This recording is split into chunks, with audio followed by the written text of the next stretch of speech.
Hey there. What's up? We are going to talk about fighting today. Yes! And how to fight No holds good. bars, confrontation, and conflict. I don't know what that means. No holds barred? No. Well, I would explain it to you, but it's not that important. Okay. So here's the thing. I love conflict and confrontation. No, we're talking about fighting. Like actual fighting? Yeah. Like scratch your eyes out? Yeah, like fighting. We're gonna Cat scratch fever. Is that a real song? Cat scratch fever? Yes. Oh. Like back in the day. It was like older people. Why do you really keep liked talking it. about things I have no idea about? Well, how am I supposed to know how many things you don't know about? We're not off to a good start today with like our connection. So I think we should work through some of that before we talk about I think you're conflict. just triggered. Man, we used to do conflict way different than we do now, huh? I mean, I wouldn't be triggered if you weren't so annoying. Oh my gosh. If for once things could go my way and not just your way every time, that would be nice. I would feel fine if you would just stop doing that. Gosh, how many, I feel like helping Christians work through conflict has been one of the biggest things we've done in a lot of our coaching that we've done. Yeah. Because honestly, I don't think the church or a lot of Christian cultures have known how to equip believers with how to do conflict well. Yeah. You know, it's either avoid your feelings and emotions and just stuff them and do the Christian thing of just being Jesus. You know, like what would Jesus do? Well, he wouldn't have any feelings about this, so here's the way I'm going to do it. And we mimic this version in our head of Jesus instead of being authentic and getting there at a heart level. Then the other side of the pendulum is like, oh, I'm finally having feelings for the first time because I'm giving myself permission. And so I dump all my triggers and pain onto people. And then there's a camp of people, which we're not going to be able to cover all the different camps of people because there's not just two sides of the pendulum. No, totally. I'd say there's extremes in my head. But there's one group of people, too, that get a voice for the first time. Yeah. And they've been so passive for so many years, and they start learning a level of emotional health or self-awareness. And now they're throwing bombs of blame and accusation, and they call it having a voice. Yeah. Because they have some emotional language, and it feels empowering to get to have a voice.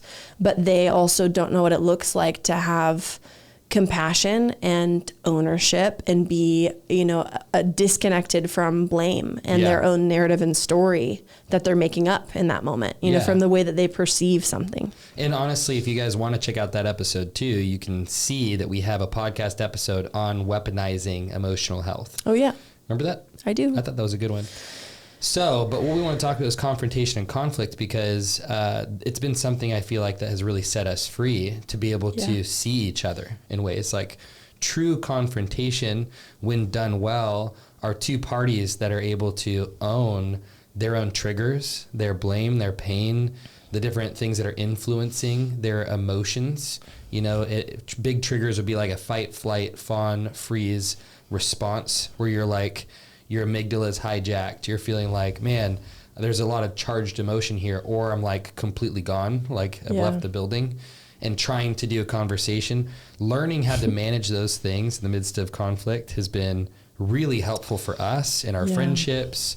And we've seen a lot of believers get set free in relationships because of learning how to do this thing well. Yeah. I mean, it's two things that I think we really need to do relationship well is becoming self-aware and getting healing, and then also learning how to navigate through disconnection with people. And if you really want to have a healthy marriage, especially because marriage, obviously the level of commitment, the level of security, the level of safety that you hopefully experience in marriage actually surfaces deep pain and trauma. Did you just spit? That was like so much spray it and so deep, little say it. Pain and trauma. It was like a glob of spit. Say it, not spray it. That came out of my mouth. Do we want to edit that out? No, not at all. Keep going. But what if I have a really good clip that I could have edited out for content right there, and now you just see me spitting everywhere? There can be two versions. You can say the thing better, and then also we get to have our pure entertainment. Well, now I don't even know what I was saying because my spit distracted me so much. Something about pain and trauma. Oh, okay. Let's start over. So whenever we enter into marriage, the level of safety and security that we experience, even on a subconscious level, because of the commitment that you have with each other, it actually surfaces deep pain and trauma. Yeah. And I think it's your heart actually asking to be healed. It's your heart wanting to get to release and work through some of that pain from childhood. Yeah. And we normally subconsciously pick a spouse who mirrors our caregiver who hurt us. Yeah. And it's our heart trying to work out that pain and wanting healing. And so there's two things that we need, again, in marriage to do it well. It's like being self-aware and understanding what's happening inside of you, being emotionally intelligent and aware of like, okay, I need to confront and work through X, Y, and Z inside of my own heart. Yep. And then also learning how to do conflict well with compassion, with empathy, with ownership, staying away from blame and accusation. Yeah. And whenever we have those components, it makes relationships so much easier. Yeah. Because like you can work through anything. Yeah. And it's the getting triggered and not knowing how to work through it that cripples and destroys most marriages these days. Okay, so real quick, just wanted to take a quick second to say that if you're tired of feeling stuck in sadness, disconnect, or feeling powerless to relationship triggers. Maybe you just feel swirly internally and you don't fully feel powerful to work through your emotions, and you really want to be more connected to yourself and to God. We really encourage you to click the link below the description. Yeah, so we have like a full hub of all the courses we've ever created for emotional health, spiritual health. The best thing you could ever do if you have a vision for your life of who you want to be is to get help or mentorship from people that are ahead of you in some specific area. And that's in order to become the person that the loved ones in your life deserve. In this hub called the Alive and Free Collective, we have a monthly coaching call with us, a monthly teaching and Q&A with trusted experts we love, and we have a community of believers on an emotional health journey. And like we said, all the emotional health courses we've offered, and a vault of over 50 trainings from the top emotional health leaders giving their best guidance. It's only $47 a month, and you can learn all about that if you click the link below. And if you want to learn how to be a safe leader and coach others and start a life coaching business, you can click the link below as well in the description to learn about our program, Coach Launch. Okay, back to everything that's important. Yeah, I think the biggest thing, and I see that I've felt in our marriage when we didn't do conflict well, is us trying to get the other person to be the thing our heart needs most. Yeah. You know, it's like that feeling that out of control, like I'm not going to be okay until you absolutely change who you are, the way you showed up, you know? And it's this big codependency we enter into marriage. But I do think, like, you know, everything that you're saying, it's so true, but marriage, we have to get back to the purpose of marriage, because I think society sells us this lie that marriage is about you satisfying your preferences. Marriage will make me happy. Yeah, you being perfectly satisfied by this dream one person on the planet that will meet and fulfill all your preferences to the point where your heart's so satisfied that life is going to be a dream afterwards. You live happily ever after, right? Every fantasy story we ever heard. So we're all wanting that happily ever after. But then all of a sudden we get into marriage, or we get into relationships even. It doesn't have to be just marriage. And all of a sudden triggers come up, or you feel a certain way, or the person makes you feel a certain way.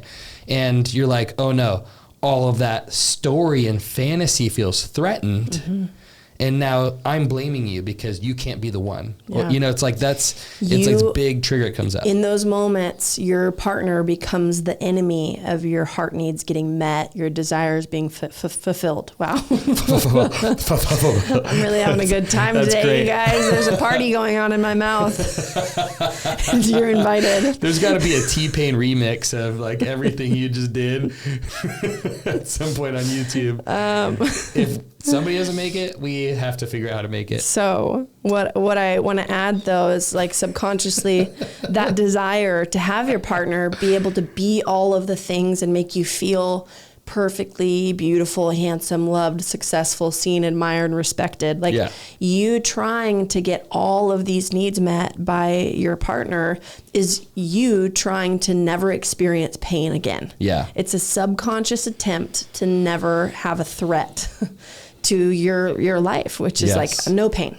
Yeah. And a lot of us subconsciously are building our life around trying to not hurt. Yes. And we go about our relationships, our job decisions, our life decisions, trying to avoid pain. Yeah. Unless you intentionally decide that, working through my pain is the way out of pain. Like facing it, feeling it, leaning in is actually the way I get long-term relief. Yes. One thing that I think is so key for stepping into like confrontation, conflict done well, relationships, taking that level of ownership in relationships. What? The amount of mess ups that my mouth is having. Sorry, just keep going. I didn't want to interrupt you. I just couldn't stop laughing. That level of ownership requires leaders. It requires people to own an aspect of their identity that they're leaders, because ownership is only taken by people that identify as leaders. Yeah. And to a degree, entering into a relationship, you have to understand that God sees you as royalty. He sees you as kings, like he's the king of kings. Well, who's he the king? Like, which kings is he the king of? We are. Like, we are actually grafted into royalty when he purchased our lives. And they were dedicated to God. Like we're now seen as priests, kings and priests. And to understand that part of our identity and fully grasp it allows us to take ownership. Because if you watch the way, like, I love like Lord of the Rings, when you watch Aragorn, who is this guy that, from the start carries this level of authority. And you're like, every room he goes into, everywhere he goes, he has this level of responsibility, this level of leadership, this level of servant-heartedness, where you're like, this guy's a king. And then we find out throughout, as the story develops, he is an actual king. And you're like, all of those traits were there because he was a king in every environment, regardless of how low he was. And that's what Jesus demonstrated to us everywhere he went. His kingship allowed him to serve at a level that was so impactful to every person. Yeah. And I think a part of us, really letting the gospel permeate our hearts and our souls is letting it transform our identities, the way we view ourselves. We're no longer orphaned. We're no longer trying to seek everything else to get our needs and desires met. We find it in God. We find it in perfect love. And that's the journey of relationship with God that allows us to step into relationships in fullness. But we can't have the requirement from relationship for us to be okay. Yeah. So like, I think that first distinction is so important if you're going to do conflict well, because you're going, okay, I have to, as a leader, and you don't just go, cool, I'm a leader, and you make it up. It's like, there's a journey to go on. Like, I feel like a big part of Come Alive and what we've done with our programs and everything is to help people take full ownership over their hearts and their souls. And I mean, we help people get connected to their real identity. Yeah. And work through any limiting beliefs that are blocking them from believing that and living in that. Yeah. But whenever you see yourself the way that God sees you, which you do over time, spending time with him, the more you spend time with him, the more you become like him. And you can see who he actually created you to be, even if you never chose to live in that like alignment with knowing that you are a leader and knowing that you're loved, knowing that you're a son. It's like that identity exists regardless of your behaviors. Yes. And the more you're around information and truth and theology and a love relationship that exposes you to that, the more you become that. Yeah. So I think that that's a big part of the Come Alive journey as you go through the transformation of learning who you are and the way that he sees you. I did want to just say, like backing out and like zooming out from conflict, because I think that putting that in place is important. You need to like take on the Well, I wanted to add to that before we're done. Yeah, go ahead and add to it. Well, it just reminds me, and we'll get into the nitty gritty of like how we've done conflict poorly. Like us in the past. Yeah. Some examples. So we'll dive into some nitty gritty, but I think too, like in conflict, talking about being a servant and the servant of servants, some of conflict is like who can humble their hearts the quickest. Yeah. Like, who can let go of needing to be right? Who can let go of needing you to be able to meet my needs in this moment? Who can actually get connected to God the fastest and get to this point where it's like, you know what? I'm actually going to let go of the thing that we're both holding on to right now. I love you. I see that you were trying. I know you didn't mean to cause me pain. I'm sorry for the way that I blamed you and participated in our disconnection. I'm really seeking, like, I want to seek to understand you now. Yeah. Like, whoever can get to a place of emotional regulation, love and connection and humility the fastest is actually the winner of the conflict. Because humility really can't be accessed if you have the influence of shame. Right. Because if you own humility in that place, your shame gets triggered into, oh, I'm not enough. Yeah. And I think that's why it's so important to work through triggers to be able to get to that place first. That's why we teach that so much. Yeah. You know, if you're a scared 3-year-old, which is a trigger can essentially make you feel that way, how well does a scared 3-year-old do conflict? Yeah. Not well. So let's talk first about, so what did conflict used to look like for us? Let's talk about all of the ways you did conflict bad, babe. Let's do it. So, gosh. I'm just kidding. I just didn't. I'd say it like for a decade in my life or more. Oh, we're doing let's do our conflict. Well, let me just say this first. Okay. For 10 or 20 years, I avoided it like the plague. Yeah, me too. I was like a people pleaser. And deeply in Christianity, passive. You're not loving if you instigate conflict. Yeah. Because you're not a peacemaker. Well, right? and I'm sure a lot of you can relate with this. The way that your nervous system responds whenever something's going wrong in a relationship, you either want to go into fight, like either we're going to work through this right now, or maybe you're actually wanting to attack and you feel like they're a threat, so you become aggressive. Yeah, it's like a or blame flight, response. Yeah. you run away, you shut down. Or fawn, which is like, I'm going to make sure that you're okay so that I can be okay. So we're going to do anything to like make this right and resolve it and keep the peace. I love you. I'm sorry. Yeah. I'm sorry. Please don't leave me. Yeah, Please don't leave me. Yeah, exactly. We can work through this. Fawn response. Fawn or freeze. Like, you left the building emotionally. You're fully shut down. Yeah. You're numbed. You can't talk. So you go into any of those protectors. Yep. And in those moments when you're in fight, flight, fawn, or freeze, your amygdala is actually hijacked and your nervous system is in a state of panic, essentially, trying to run away from the tiger however you can find out how to. It's like, how do I... Well, that's what the fight, flight, fawn, freeze is. It's like, we primally have this beautiful defense mechanism to help us cope in a moment of danger whenever you're being attacked by something or someone. Adrenaline kicks in, all in the stuff. Present day, tigers are often not the threat for most of us. Not here. And so your spouse that is even loving 99% of the time can feel like a threat to your sense of well-being in a moment, or can feel like a threat to the like love being removed in a moment. Right. And so in these moments, you have this beautiful God-given defense mechanism, and your amygdala is hijacked. And so you really can't function from a healthy, connected, integrated adult that has a safe, secure nervous system. Right. You are flashing back to moments of pain or trauma in the past, and you're getting stuck in that. And healthy integration is actually being able to move into fight, flight, fawn, or freeze and have equal dependency on any of those trauma responses. But when we have childhood trauma, we often get stuck in one or two of those. Yeah. And we can't actually move through them in a healthy way. Right. And so like we've learned how to actually get out of that state of panic and regulate our nervous systems and get those heart needs met by God so that we can actually get connected to our logical adult brain. Like when it says perfect love casts out fear, that's like the first thing I think about is, if I knew I was perfectly loved and was experiencing it in this moment, those triggers would dissipate. Yeah. Right? Yeah. The amygdala would be like, oh, I can turn off. Yeah. And I can go back into frontal lobe engagement. Yeah. Prefrontal cortex. So a lot of us, I feel like I know more passive people than not passive people. So I'm going to talk to that.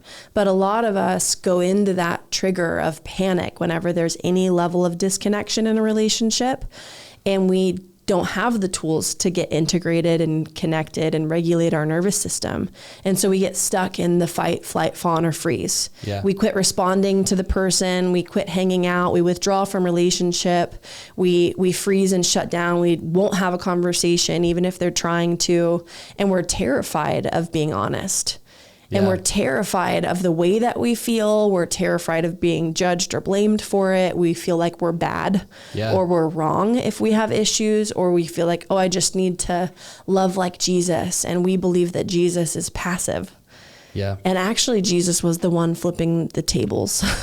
Yeah. He was the least passive person in the entire world. And so we have to actually get connected with like, okay, what for us, because Spence and I both had deep levels of passivity. Like I was stuck in freeze for years and years, like a mixture of freeze and flight. In our marriage? No, before you. And with you. Yeah, okay. But I was stuck in freeze and flight. And so it showed up as deeply passive and avoidant, where I would just withdraw and freeze and wouldn't know what to do. Right. And you did the same thing on a different level. You were probably more fawn and freeze. Yeah. Yeah. So, I mean, if we're looking back, do we want to give real examples here, like in our marriage? Yeah, let's go. I feel like one big conversation that came up in conflict for both of us all the time was you not feeling pursued, or like I was taking you on adventures, or like or things like that. And I would feel not enough and trigger into like, well, I'm not going to do anything then. Yeah. And it was like that every time we talked about this stuff, it was super charged. It was... We didn't have great resolve. We didn't talk about things well. Well, let's get more granular. Yeah. So 3 months into marriage-ish. Yeah. I all of the sudden realized that Spencer hadn't initiated sex one time that I could recall. And it felt like my world was falling on top of me. Like I felt the realization was deeply crushing, to be like, oh, he hasn't pursued me for sex one time. Oh my God, what have I felt shame too. Yeah. Like, oh my God, I've pursued every single time I'm initiating. He must not want me. He must not be attracted to me. Oh no, I'm going to be with a man that doesn't actually pursue me. Oh, I'm going to be trapped forever with someone who doesn't actually love me enough to go out of their way to win my heart. And then that would get merged with, oh no, he doesn't take me on fun adventures. He's like not very spontaneous. He likes to sit at home and work and then just like eat fancy meals. Oh no, I'm going to be with someone who for the rest of my life doesn't want to do the things that make me come alive. I'm going to be trapped in this. Right. And so I went into full-blown panic, childhood triggers with dad pain and future tripping galore, and I would panic. And I remember sitting him down on the couch when I had this realization and just saying, you haven't initiated sex one time. And then I just started bawling. Like I can't even, thinking about experiencing that much emotion at one time feels like a different world. I know. But it was real. Yeah. I mean, on my side, we had a lot of sex at the time, like a lot. So I was like, man, I don't have much more need other than the 2 or 3. Yeah. Well, I was beating you to it too much. It was like, I don't have much more need than the 2 times we're already doing it per day. Which was my subconscious way of getting security, love, connection. Right. But it's like you literally beat me to it. So I didn't get to have those opportunities or margins. Yeah. And it created a habit in our marriage as well, because it was prolonged periods of time. And so there was a degree of on both sides, but when I got the onslaught of emotions from you, I triggered into, oh no, I'm just like all the worst times with my mom that felt so painful in our home. I'm going to be trapped in a marriage where I'm not enough. Mm-hmm. I'm not enough for her. I'm doing all this in work and I'm exhausted and I'm busting my butt for this life I want to build for us. I'm okay just enjoying these small things, but Sammy wants so many more things. And it just was like... Just like hike a mountain and camp every once in a while. but it was like those felt like bigger things for you too, though, because it wasn't natural for you. Did that. Yeah. So it was like you're asking me to do something that is so unnatural, and so we had big feelings about it, and sometimes your language at the time came across as blamey, accusational. Blame. Yeah, it was all blame, and I would like. Wait, can I give the example of like you never initiate blank, like that's blame. You never initiate. And though factually that could be true, I could have actually said it as, hey, I'm noticing that every time we've had sex, I've been the one to initiate.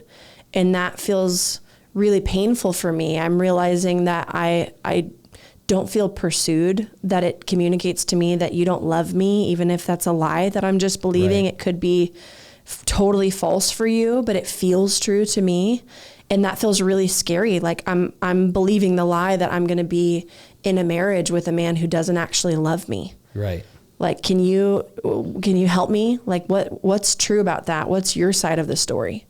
Yeah. So the difference in those two things, one is very invitational, not assumptive, not accusational, no blame. And the other one is I have a story that I believe so strongly and I'm going to blame you for it. Right. And on my side, I think instead of rushing to partnering with the narrative that I'm going to be trapped forever and like kind of just, it was like I tried to say the right things and I was good at saying the right things. Yeah. You know, so like I think I would leave and go, Sammy's the problem because I took ownership and she didn't. Yeah. Even though I still was so triggered afterwards, and I let that develop into a deep-seated resentment towards you in our marriage that led to bigger problems down the road in our marriage because I wasn't able to put my heart on the line. You know, I was so scared of your abandonment and your emotions in this that I wasn't able to go, I can't give that to you right now in the way you need it. Yeah. I don't know how.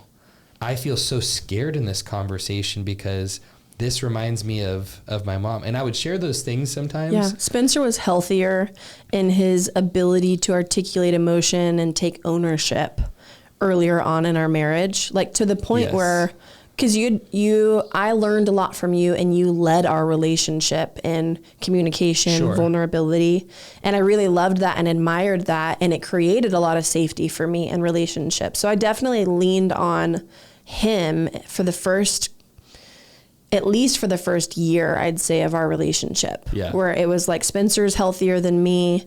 I'm going to trust him to lead this. And so he was often being the man and the bigger person and the one who was choosing humility fastest. But a lot of it was externally saying and doing the right thing and still having big pain internally that you didn't know how to deal with. I think now with what we know, like, let's say that was the worst. We ended up in like these, blame death matches where we kind of ended in this place though, where one person would win, another person would lose.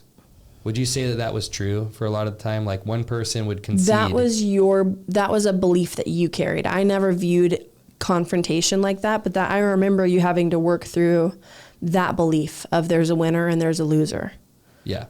And so I don't see it like that, but I know you did. I don't think we had great resolve in those moments. No, we were both. So that's why I'm saying I think there's a winner and a loser at different times, is because I don't think we got to a place where we were able to fully own our needs and our pain until now, until maybe a couple years ago. Yeah. And I would say now if we had a conflict like that come up, say you came with emotions, if I was able to hold space, I would, but I think the moment I start getting triggered, either one of us usually is usually good about going like, hey, we need to take a pause. That's normally me. Yeah. I've learned him and I know myself. I know that I need time to process through the trigger. I need a little bit of space so that I can come back to a place of health. And Spencer has a tendency to keep trying to fight for connection, even whenever he's too triggered and not doing it well. And so even if I'd say more often than not lately, I feel okay, but I can tell that if I stick around, it's going to be worse for you. And so there are a lot of moments that I take space because I know it'll give Spencer a little more space. And really recently I've been taking space. I'm like, I'm just like, hey, can't do this right now. Yeah. I'm like, can't do this right now. Let's come back to it. But I will rewind and say, whenever we would have big conflict and disconnect before, I would go into such a state of freeze where I was so like, I couldn't talk if I tried. Do you remember that? Yeah, I remember. I would sit there sometimes for an hour or two at a time, totally numb, frozen. My thoughts would loop. I would want to say something but couldn't, or I couldn't think of anything to say. I just was in such a trauma response that I would normally have to take a break. So for a long time, I'd fight my desire to leave because I thought it was healthier if I stayed. And I wanted to show like, oh, I'm fighting for us. Yeah. And then I learned it's actually healthy for me to take a break, and I actually need it. And so there was a lot of moments where I would run away from you. I'd go into my flight, I'd run away. I'd literally start trying to like look up Southwest flights, like where I'm going to go stay with my parents, or I'm going to go stay with my sister. I'm going to fly to a random island by myself. I'd have this like huge internally powerless, pouty, I'm leaving. This isn't going to work out. Even though I've never considered divorce personally. Have you ever considered divorcing me? I've thought about it. You've but like not, fantasized about it? Yeah, fantasized about it, but not like actually like this is going to happen. Yeah. Just more of like, man, how peaceful would life be not having to do this and being alone? I've randomly fantasized like if you die, what my life will be like. Yeah. This is normal though, you guys. Yeah. It's not that either one of us wants this. We're very happily married. I truly believe unless you die, which would be the worst scenario that I could ever imagine, truly. But I truly believe we'll be married until both of us die. Yeah. Unless there's something unforeseen that happens. Like we both love each other and are so devoted to each other. Yeah. And a lot of marriage, even though there's love and intimacy, there's a lot about marriage that is devotion and intention and choosing each other constantly. Yeah, well, it's choosing to let God do what he wants to do in you through the vehicle of marriage. And it's a beautiful example too of like, oh, I'm not married for you to make me happy. Yeah. I'm not married for you to love me well and fulfill my heart's desires. I'm married to love you and to build a life together and to represent God and for us to grow together and for us to pass down everything that we carry and we've cultivated, not only to our kids and raise the next generation, but also to the world around us. Like marriage, yes, love, intimacy, devotion. We have so much fun together. Like, yes, there are so many things that can be fulfilling. Yeah. But if you're seeking it and choosing it for it to fulfill you, it won't. Yes. It won't. Well, it really even may until it doesn't. Until you're too triggered. Yeah.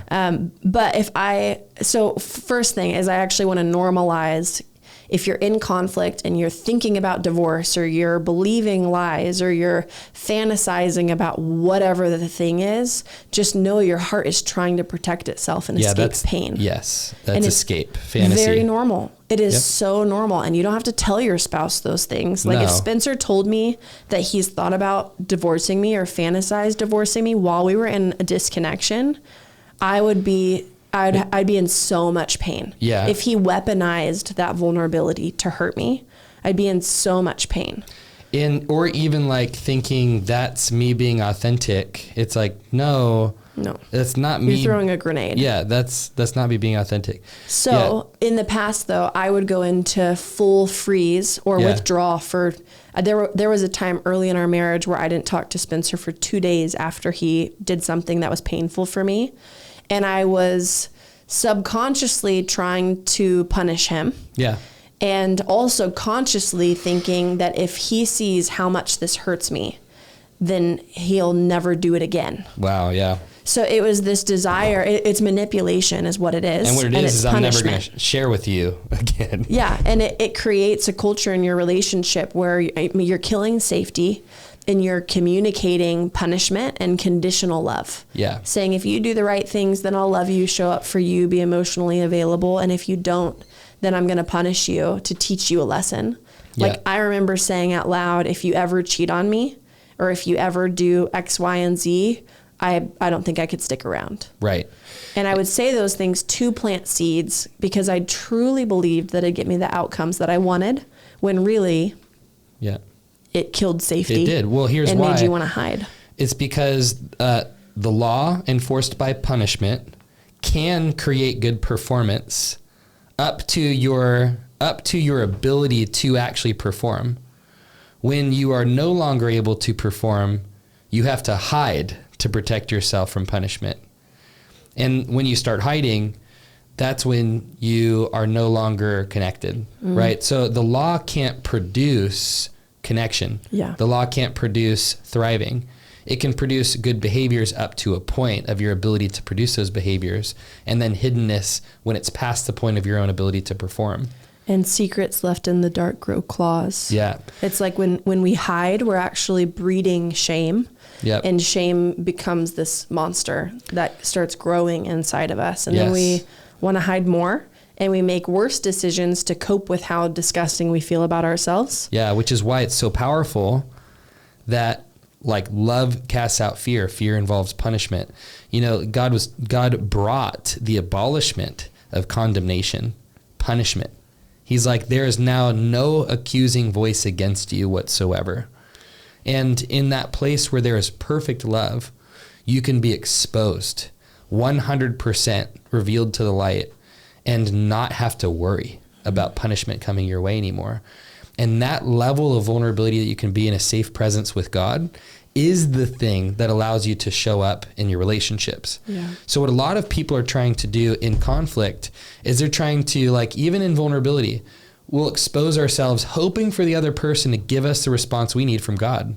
Yeah. And when they can't, we blame them. And it's not meant to be a place where you get all your needs met.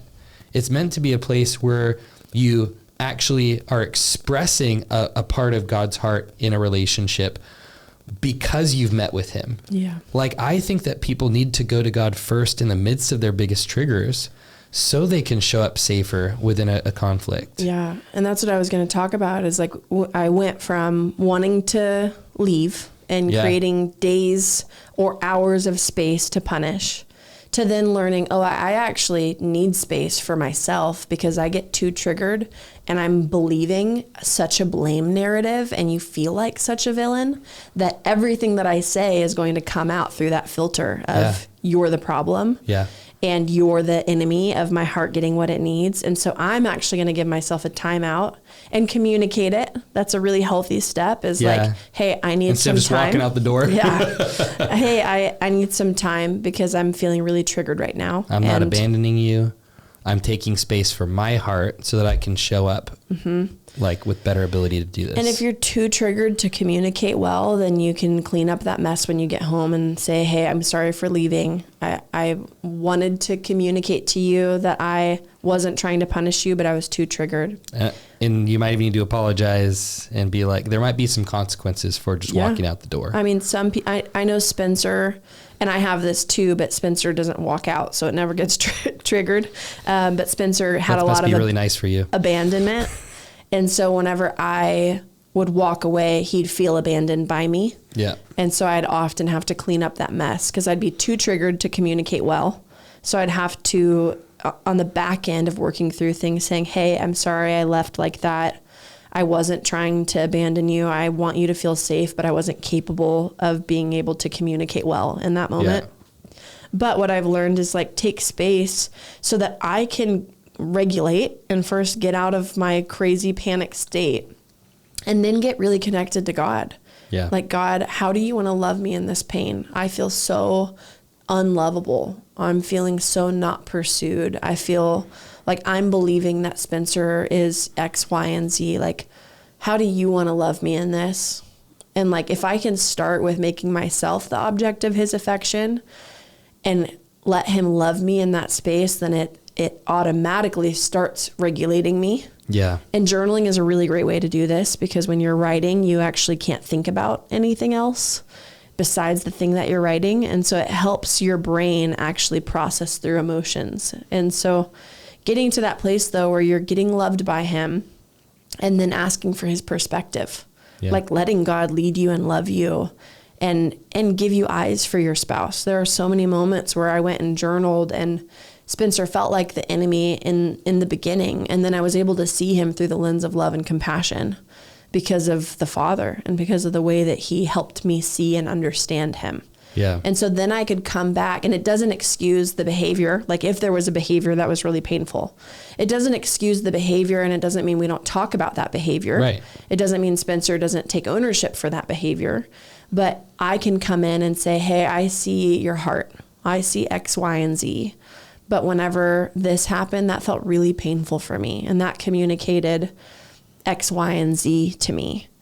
And it gives him an opportunity to feel safe enough because he was seen, but then also hopefully safe enough to take ownership for whatever that thing is.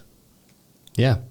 Yeah, totally. I think now it's really helped me to, in the moment of trigger, go, she can't help me or hurt me. Mm-hmm. You know, I know that was something we heard from Laura Duncan that was great input in the midst of trigger, right? It's like, sure, someone can help you and somebody can hurt you.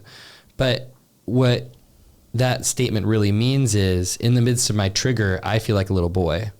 And Sammy can't help or hurt the little boy in this moment. You know, so what I have to do is take ownership for it. No, I'm triggered. There's a little boy freaking out right now. And the person that can save him is Jesus. Yeah. And what can save him is perfect love. And I can't get that from you in this moment. I have to go, no, this is something that I want to bring to the Lord. I want to actually face myself and recognize I'm not entitled to marriage. I'm not entitled to this relationship. Sammy, I have no control over the way you show up in this moment or will come back for connection. I don't have any control over that. What I do have control over is my ability to submit my heart in this pain to Jesus in that moment and go, how do you want to love me? What's going on? That's those same questions. Being able to go like, what would it be like to not need anything else in this moment besides, God, what you have for me? Mm-hmm. If I just actually submit fully to that lordship, like he's Lord over my life. Okay. Yeah. What would it be like to actually submit my heart fully to that lordship and let him love me? I'll listen to sermons sometimes to remind me in trigger brain from people that I'm like, they has such good theology. It reminds me again how good God is. Mm-hmm. Go ahead. Well, and it helps you come back to identity. So like in a lot of those moments, really simple questions you can ask God, or God, how do you see me? Yep. Or who am I to you? And God, how do you see my spouse? Or how do you see my boyfriend? How do you see my girlfriend? Right. And if you can come to that place where that person no longer feels like the enemy or the villain to you, but you can see them through the lens of love, even if there's still pain there, but you could see their heart clearly and rightly, like that is the best way to do conflict. Yeah. It's like, I remember having big pain with my sister last year, and shoot, you guys, my sister and I recorded the most incredible podcast when she was visiting me, really unpacking our relationship, and the what is it? The memory card. It literally melted. Like inside our podcast equipment. It was the weirdest thing in the whole world. But we talked about this, and so I'll share it here because it was already going to be public, even though it's not. But we had a confrontation for almost a year where we were barely talking. And she felt like the enemy to me. Like there were so many moments where I had accusation towards her, and I felt like, man, what are you doing? You're so unhealthy. I can't believe you'd be missing out on relationship with me. Like, we only have each other. Why would you hold such firm ground over this tiny thing? This makes no sense to me. And though there's like justifiable reasons why I'd see and believe those things, I didn't want to be in the posture where I felt powerless to her. And I didn't want her to be the enemy. And so I really intentionally spent time saying, God, how do you see her? And my goal was to hold the tension of, this is really painful for me, but also I can see who she is. I can see her true identity. And it makes it so much easier to show up and love well, you know, and have your heart open and be able to work through conflict. Yeah. And one thing that I want to say too is, so many people believe a healthy relationship is one where you're never fighting. And they believe that like commitment and that ideal person, everything will just flow and you guys will be so connected and so similar, and you'll never have hard things that you work through. And that is not the birthplace of intimacy, is the absence of disagreement or disconnection. Like conflict truly is, like conflict done well is the birthplace of true intimacy. Yeah. Because intimacy means into me you see. Yeah. And so you're exposing yourself constantly whenever something goes wrong or when something hurts you or whenever you're believing a lie. It's like, okay, I'm going to let you in to see me. Yeah. And the more we let each other in and the more we work through hard things and the more we fight for connection, which is what conflict should be, is working for connection, the more connected we feel. Yep. And we have way more intimacy than we could have had if that disagreement and disconnection never happened. Right. But the goal is learning how to do it well and honor yourself and your person so that it can create more intimacy. The commitment has to be to love. Yeah. You know, can I love a person more than I need to be right about something? Yeah. That takes humility. I know I was asked by Paul Young the other day in a conversation, can you love this person that I was talking about more than the outcomes you have in that relationship? Mm. And I was like, no.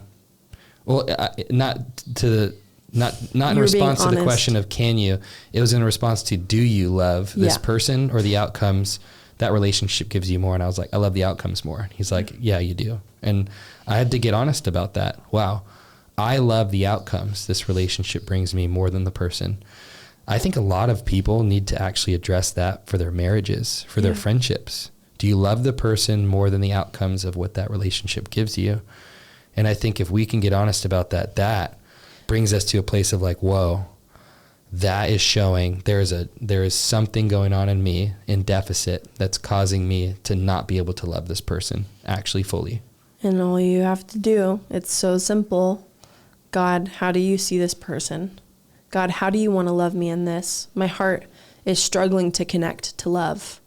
And a lot of our response when we learn that we're falling short is to go into shame. Yeah. You know, I'm bad for this, or there's something wrong with me, or I'm falling short of the glory of God, you know, or what I'm believing a lie that makes me bad. I should be further along than this now. I should be healed by now. I shouldn't be triggered anymore. That is all shame.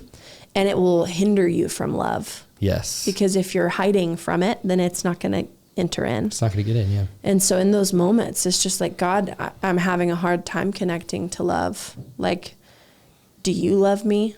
How are you loving me today? What does your love look like? How do you love this person? How do you see this person? And spend time like marinating in that as much as you need to until your heart is full enough, which it gets filled up by being loved. Yeah. And we don't want to put that responsibility on the people in our lives because it'll lead to disappointment. Their love can be a gift, but it can't be the requirement. Otherwise, it's codependency. Yes. You know, so it's like take ownership and go to God, the source of all love, to get that need met. Yeah. And then you could be what you're actually called to be to the world around you, which is love. But I think too, it's some of the language is really important too. I remember I was processing with a life coach back in the day, like way back in the day, like almost 10 years ago. And I was like, I see this guy at the gym, and every time I see him, I want to punch him in his freaking face, you know? And he's like, wow, okay. Tell me more about that. I was like, I think I want to figure out how to have a conversation with this guy about it, because I don't know how to, and I'm scared of what I might say. And he's like, well, why don't we start with what you would say if you saw him right now? I'd be like, hey, you're fake every time I see you, and I want to punch you in the freaking face when I see you, because you talked shit about me back in the day. And it's like, you know, he was like, okay, wow, let's back up a little bit. So we talked and had lots and lots of dialogue about it. And I was like, okay, obviously that's me and triggered brain. Like, this guy bothers me because he said all these things behind my back to a girl I was dating at the time. And it caused her to tell me she doesn't know how she feels about progressing forward because of things he said as a friend to her. That were lies. Yeah, that were lies. They were bold-faced lies. And I was like, and every time I see him, he waves and acts all happy to see me. And I was like, this is a fake relationship.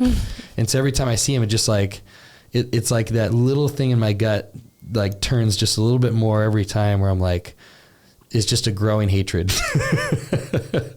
And I wanted to figure out how to talk to him about it. So after really learning how to take ownership language over my feelings about it, which as men is actually pretty hard. I think we want to just like, let's fight it out and get to a point where we're like, we cool? Yeah, we're cool. And we see that in movies and we're like, yeah, that's how men figure things out. And I don't think that's how a leader does it. I think as a leader, I wanted to learn how to have really well done conversations that were me putting my heart on the line, also owning, different things that I need to happen for connection to take place. And so when I eventually was able to articulate, this is what I felt, it sounded more like this. Hey, when I see you around, I find myself feeling extremely frustrated and filled with a lot of painful emotions. I know it goes back to something that, this girl I was dating told me.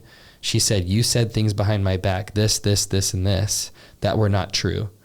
I don't know why you said those things, but every time I see you at the gym, you act like we're good friends and you act like we're buddy and ask me how I'm doing. And that feels like a fake relationship to me because of the things that you said behind my back. I think if you want any level of connection, including saying, hi, how's it going? I need you to take ownership for the things you said behind my back. If you don't want to, and you don't want to acknowledge those things, then we have no friendship, we have no connection, because that's not real connection. So I don't ever want you to say hi and act like we're cool, ask me how I'm doing. And if you do, I won't respond. So that was what I was like, okay, that felt really great. Yeah. That was like a real well-articulated way to confront him. So I saw him at the gym one day and I said that. He broke down crying. He said, I've been jealous of you for a long time. I was jealous over you in that relationship. I really liked her and she chose you. And he's like, I'm so sorry. We became good friends for a season as a result of that confrontation. Yeah. That to me is the best case scenario of what confrontation can lead to, which is true connection of a heart to heart. I often choose people and choose to commit to people that I know that will respond well to conflict and confrontation. Yeah. Like I'll have testers and teasers as I'm growing and building with people. And this is all of a result from you and like how I've adopted this value for myself and the way that we've created culture in our life and relationships, not just with each other, but in our friendships too. Yeah. But as I am starting to build, like with a girlfriend, for example, and as I'm getting more invested, and if I can see like, oh, this is a girl that I would want to actually build with long term, I will start small and have honest conversations and see how they respond to it. And if they don't respond well, there's no humility, there's no ownership, then I let that be an indicator to me that they don't have capacity to do that. Yeah. And I don't make it a blame story about them, but it's like they don't know how to. They don't know how to, or they don't want that enough with me, or they're not hungry enough for growth in this season. They haven't been humbled enough to do that kind of work. And that's okay, but that's it's probably for you though. It lets me know that they're probably not safe enough for me to actually be committed to them. And I've had girlfriends at that level of connection. Yes, right. Yes. It's like I'll still be friends, but maybe we're not deep friends. I won't necessarily further invest with you. Right. And I won't let you in more, and we won't have more depth. And I've had girlfriends who've responded really well in conflict, but then never adjusted anything after that. And that too is an indicator for me of like, oh, I really love and feel proud of the way that you take ownership and you're humble and you hear me and you seek to understand, but you also don't value the connection enough to adjust and to pivot. And that's a part of conflict too. It's not just like working through the thing and then it's like, well, I'm going to stay the same and never adjust. Sorry that hurt you, but I'm going to do it again next week. Yeah. It's like, no, I'm sorry. I want to learn you and I might not do it perfect, but I want to figure out how to do this better because I don't want that to be painful for you. And I love you enough to grow and to face myself or to figure out how to communicate differently or to figure out how to be more patient. Yes. Because sometimes I'm not the most patient wife in the whole world. That's true. And sometimes I'm so direct that it doesn't sound loving and patient. It sounds like I'm being impatient. And so we're working on that. But like, seriously, it's like I have to, in times that I take ownership for, I'm sorry, babe, that came off snappy. Sometimes I was snappy and sometimes I actually didn't feel snappy at all. Right. But you heard it as snappy. And I don't want to be like that. Like, I didn't mean to say that like that. And I actually felt a lot of patience. I was just saying it fast because the way you were getting in the car and I wanted you to hear me, but I was kind of intense, but I can learn to say that more softly. Yeah. And I can say that with more warmth, or I can wait. And in the moment, I can choose to communicate 5 minutes later when we're not in the middle of something. So I want to work on that. And I love you. Yeah. It's like we do need to change in order to honor relationships too.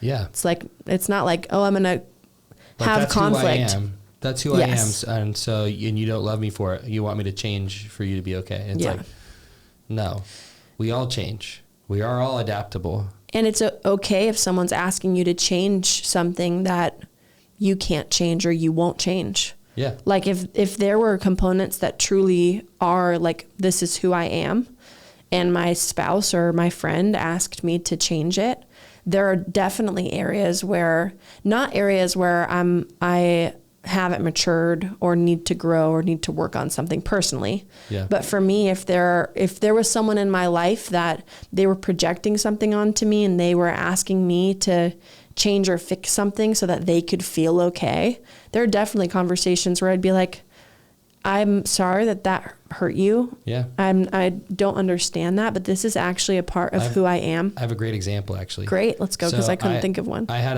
a buddy that was watching my life, and it was getting a little messy while I was getting life coaching, and I was going through a lot of grief, and I didn't know it, but my heart was in a lot of pain towards God, the church, Christians, and I was having a real crisis of faith, and my life was looking a little messy, but I was seeing coaching every week, like twice a week, honestly, and working through stuff very intentionally. And he had expressed some things like here and there over the course of maybe a couple months. And I would hear him, but be like, hey, like I'm good in this area, I'm getting leadership. I don't need you to lead me. Yeah. I kind of shared that one day with him. I was like, I don't need any more input on this subject. You're asking me to do this. I'm not going to. And one day we had a big kind of falling out in our friendship where he was like a real friend would hear the advice and input of another friend and like take it.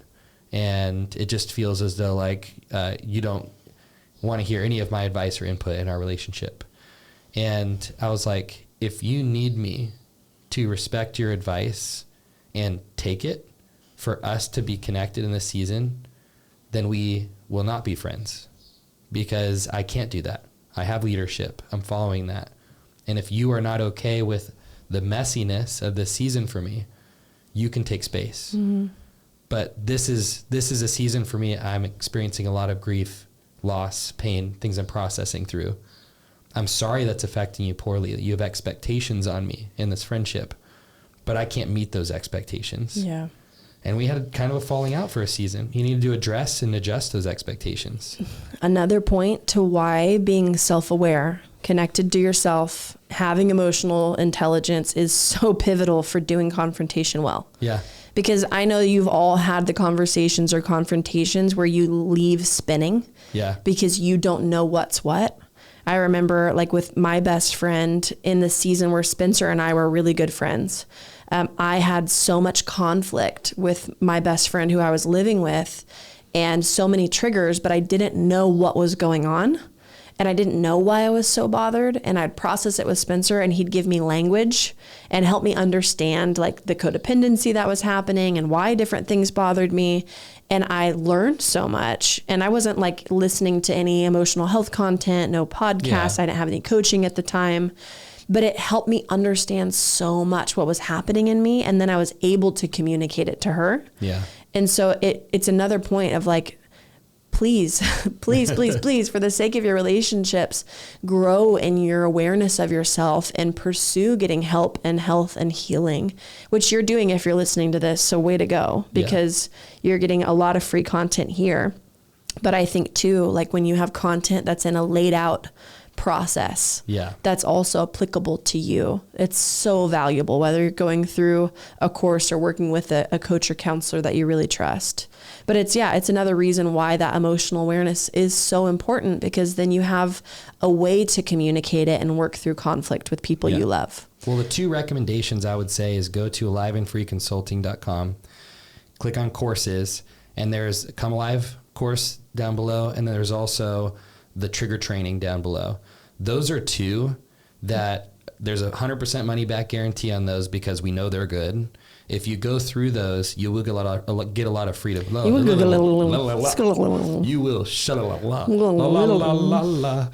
will get a lot of breakthrough, because we've built, like, Come Alive program, we built 4 times, rewrote it, refilmed it. It's been a lot of work. There's a lot of course content on confrontation in there, but a lot on learning how to understand you, the way you function, what you bring into relationships, which makes confrontation and conflict so much easier. And the trigger training is just like a very potent how-to guide to get free from and soothed in your triggers, so that you can do relationship well on the other side of triggers.